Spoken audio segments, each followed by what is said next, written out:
It didn't take long for Brittney Griner to burst onto the national scene at Baylor, dunking in an exhibition game. But the incident she's most remembered for her freshman year, punching Jordan Barncastle in the face in a game at Texas Tech. First thing I said, that is not Brittney. She doesn't lose her cool. But I guess at some point you just, you know, things get so rough.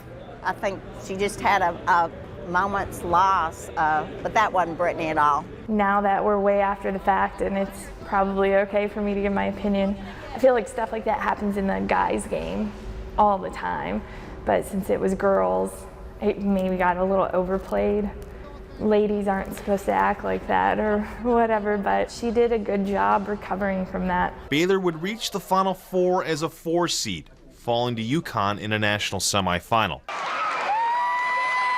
Hopes were high Griner's sophomore season. Baylor won the Big 12 regular season and tournament championship titles, but would end up playing Texas A&M for a 4th time in the Dallas Regional Final. Baylor's season would end, and the Aggies would go on to win the national championship. I think still at that time they were right there in the mix. To your common women's basketball fan, it was still pretty up in the air. It could have been UConn, it could have been Notre Dame. Actually, I think the only team people didn't think would win it was A&M. In Griner's junior year, everything would come together.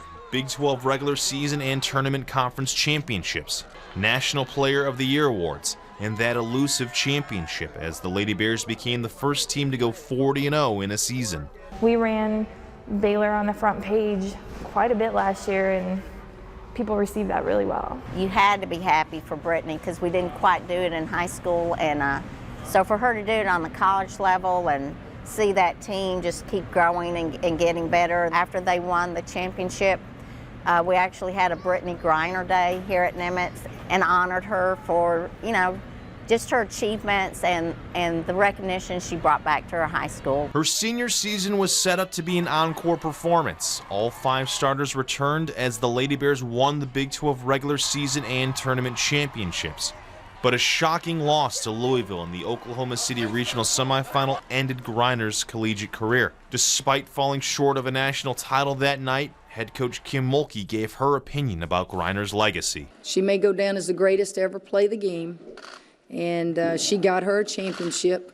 She's disappointed in some things that happened on the floor tonight. We all are. Griner ends her collegiate career second on the all-time scoring list to Jackie Stiles, first in block shots with 748 and 1 national title. She is something that women's basketball has never seen before.